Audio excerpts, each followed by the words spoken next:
Tu connais ce projet qui te hante, celui qui t'empêche de dormir la nuit, celui qui tourne en boucle dans ta tête depuis des mois, parfois des années. Tu sais que tu dois le lancer, tu as envie profondément. Mais il y a toujours une bonne raison pour ne pas le faire. Le moment n'est pas parfait ou tu n'es pas encore prêt ou prête. Il te manque un outil, une compétence, du temps, de l'argent. Et soyons honnêtes, la plupart du temps, ces raisons sont de bonnes excuses. Des excuses que ton cerveau fabrique pour te protéger. Pendant ce temps, ton projet de cœur attend. Et toi, tu portes ce poids comme une dette envers toi-même que tu n'arrives pas à rembourser. Si tu te reconnais dans ce que je viens de décrire, reste jusqu'à la fin de cet épisode parce que ce soir, je vais te donner un mot, un concept qui va peut-être tout changer dans ta façon de voir les choses. Journal d'une OBM qui apprend à bâtir sans s'écramer. Bienvenue dans le podcast de T'inquiète, tu gères. Hello, moi c'est Rosa. J'aide les créateurs de programmes et mentors du web à structurer leur business pour qu'ils tournent sans eux de façon prévisible, rentable et durable. Ici, pas de théorie magique. Je partage ce que je vis, pas ce que je prétends savoir. Mes leçons, mes galères, mes réussites pour t'aider à reprendre ta place de CEO sans t'épuiser et sans sacrifier l'essentiel. Je parle de coulisses, de structure, de système, de productivité, d'expérience client, d'équilibre et de délégation. Parce que oui, on peut scaler sans s'épuiser, sans vendre son âme au diable pour quelques chiffres et sans sacrifier les dîners en famille pour faire croître son business. Alors installe-toi dès maintenant, on commence. Voilà. Hello et bienvenue dans ce nouvel épisode de podcast. C'est le tout premier épisode que je relance après des années d'absence. Et donc, il est presque nuit, tout le monde dort chez moi. Ma fille, elle est malade, elle fait de la fièvre et moi, je suis hyper épuisée. J'ai dormi 4 heures du matin la nuit dernière et pourtant, je suis là, assise à parler devant mon micro. Et pourquoi maintenant, après des mois d'absence, voire des années, parce que ça fait déjà un bon moment. Alors, parce qu'il y a quelque chose que j'ai envie de te partager ce soir. Comme je te disais, c'est que depuis des années, j'ai un projet qui tourne dans ma tête, mon podcast. Pas celui-là, un autre, celui que j'imagine, celui que je vois clairement dans ma tête avec ses épisodes, son ambiance, sa façon de... L'idée, je l'ai eue fin 2022. J'ai mis 1 an avant de me lancer. J'ai publié mes premiers épisodes en novembre 2023 et j'ai tenu jusqu'en février 2024, je crois. Et puis, plus rien, j'ai arrêté. Chaque fois que j'ai voulu reprendre, quelque chose bloquait. Et là, aujourd'hui, on est en mars 2026. Tu imagines tout ce temps, donc presque 4 ans que ce projet tombe dans ma tête, presque 4 ans que je vis avec cette dette. Et pendant longtemps, je vis avec ça, mais je ne savais pas comment l'appeler jusqu'à ce soir. C'est comme une dette envers toi-même, comme si tant que ce projet n'est pas lancé ou réalisé, tu ne peux pas vraiment être en paix. Comme si une partie de toi attendait toujours et que cette attente crée quelque chose en toi qui n'est pas bon. Tu connais ce sentiment? Il y a une psychologue qui s'appelait Bluma Zeigarnik, d'ailleurs, que j'ai découvert justement en faisant mes recherches.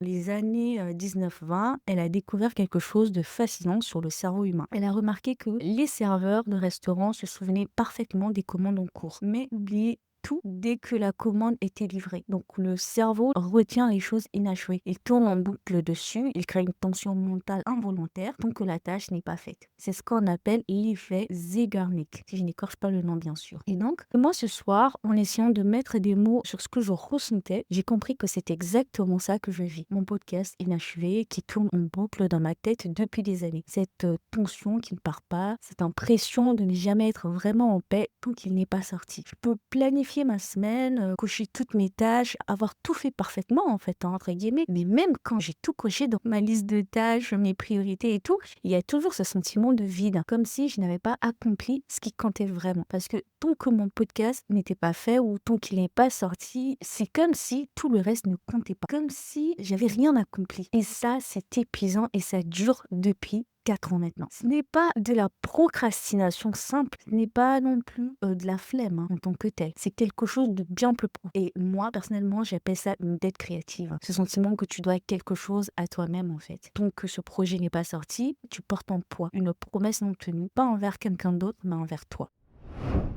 Et il y a une auteure qui a mis des mots sur ça bien avant moi, en tout cas qui a su mettre des mots sur ce sentiment, sur ce que je ressens. C'est Julia Cameron dans son livre The Artist's Way. Elle parle de l'appel créatif, cette voix intérieure qui te pousse vers un projet créatif précis. Et elle dit que nier cet appel, le repousser, le mettre en attente encore et encore, ça crée une vraie souffrance intérieure. Pas une souffrance dramatique, mais plutôt ce fond d'inconfort permanent. Cette sensation que quelque chose est incomplet en toi. Et c'est exactement ce que j'ai ressenti pendant ces 4 dernières années. Et si tu te reconnais, c'est le signe que ce projet compte vraiment, que quelque chose en toi doit exister et que ton cerveau ne le laisse pas l'oublier. La seule façon de s'en libérer, c'est de commencer imparfaitement, maladroitement, sans que tout soit forcément parfait. Alors si toi aussi, tu as ce projet qui dort en toi depuis trop longtemps, que ce soit un podcast, une formation, l'envie de structurer ton activité, de recruter des bonnes personnes, en tout cas si tu es entrepreneur, peu importe, sache que ce que tu ressens est réel. Ce n'est pas dans ta tête. Ton cerveau te dit juste qu'il est temps de te lancer. En plus de ça, j'avais envie aussi de te dire quelque chose d'autre que j'ai pris conscience, c'est qu'on vit comme si elle sera toujours là. On se réveille le matin comme si demain est garanti, comme si on aura toujours le temps. Moi, personnellement, je travaille 40 heures par semaine. Je gère une équipe de 8 personnes. J'ai une famille et une vie bien remplie et j'ai une santé aussi un peu fragile. Je ne vais pas rentrer dans les détails, mais disons que je n'ai pas toujours l'énergie que je voudrais avoir. Alors oui, je comprends les excuses, elles sont vraies, mais si toi tu te réveilles le matin en bonne santé, si tu as l'énergie pour courir, pour faire 1000 choses dans une journée, prends une heure, juste une heure pour travailler sur ce projet. Parce que le temps ne nous appartient pas. Tu n'es pas sûr de te lever demain. Et ça, c'est une réalité. Il faut être conscient de ça. Qu'à tout moment, on peut partir. À tout moment, on peut quitter cette terre. Moi, je le vis comme ça. Et c'est pour ça, en fait, je suis une personne, en fait, qui vit à 1000 à l'heure. Je me dis toujours, en fait, que j'ai pas le temps. La vie, elle est beaucoup trop courte. Et du coup, si je partais demain, j'aurais l'impression de laisser quelque chose d'inachevé. Et je crois même que je me retournerais dans ma tombe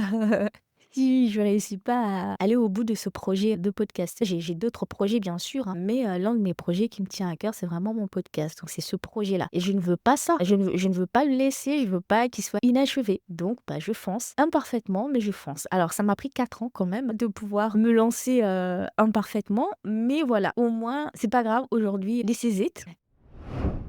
Et pour être honnête avec toi, cet épisode que tu es en train d'écouter, c'est mon épisode 0, mon premier épisode brut. Parce que dans ma tête, mon podcast, je l'imagine avec un joli jingle, une belle musique de fond, un montage soigné. Et je me vois te parler en vidéo filmée, disponible sur YouTube, Spotify et partout. Et c'est exactement ça qui m'a retardée pendant des années. J'avais toujours une excuse, j'ai pas le bon micro, j'ai pas ceci, mon contenu est nul, etc., etc. J'attendais que tout soit parfait pour le lancer. Alors aujourd'hui, j'arrête d'attendre. Ces premiers épisodes, tu ne me verras pas forcément. De temps en temps, je ferai des épisodes voix off pour illustrer mes propos et quand je peux, je me filmerai. Mais pour l'instant, on fait avec les moyens de bord. Juste moi, ce soir, qui te parle, comme si je racontais quelque chose à une copine. J'aime bien ce format de podcast. J'ai l'impression de discuter avec une amie parce que commencer imparfaitement vaut mieux que ne jamais commencer. Je ne sais pas encore quand exactement je vais lancer le prochain épisode, mais je sais que je ne vais pas abandonner ce podcast parce que j'ai pas la sensation d'abandonner. Je n'ai pas perdu la foi et donc voilà. Et toi non plus, tu ne dois pas abandonner. Que tu sois salarié, entrepreneur, maman, peu importe ce que tu fais dans la vie, si tu as un projet qui te tient vraiment à cœur, n'attends pas 4 ans comme moi. Les excuses sont parfois légitimes, hein. Je ne dis pas le contraire. Mais si tu es en bonne santé, si tu as l'énergie, si tu peux te lever le matin et courir, utilise ça. Lance-toi ou fais-toi aider. Trouve en tout cas des personnes qui vont te motiver et ne baisse pas les bras. Moi, je ne veux pas arriver au jour où je n'ai plus envie de faire ce projet. Je ne veux pas l'étouffer parce que c'est certainement ce qui peut arriver si tu as un projet que tu gardes pendant des années. En fait, tu l'étouffes, quoi. Je ne veux pas l'abandonner parce que je crois que c'est l'un des projets de ma vie. J'exagère un peu, mais ça fait partie de l'un de mes projets de ma vie. Et la façon dont je le vis en ce moment, c'est comme une femme enceinte qui a dépassé le terme. Tu sais, ce qui arrive quand un bébé reste trop longtemps dans le ventre, c'est qu'il risque de mourir. C'est exactement ça que je vis en fait. J'ai peur de trop garder ce projet enfermé en moi jusqu'à ce qu'il s'étouffe et qu'il ne prenne plus jamais vie. Alors, là, ce soir, en tout cas, j'accouche cet épisode. Et d'ailleurs, n'hésite pas à me dire si ça t'a parlé, si ce premier épisode t'a fait réfléchir, si ça t'a apporté quelque chose en plus, parce que voilà, je l'ai créé pour toucher des gens, des entrepreneurs, des mamans, des personnes qui vivent aussi avec une maladie chronique et qui ont des projets plein la tête et l'envie de les réaliser. C'est en partie ce message-là aussi que j'ai envie d'apporter.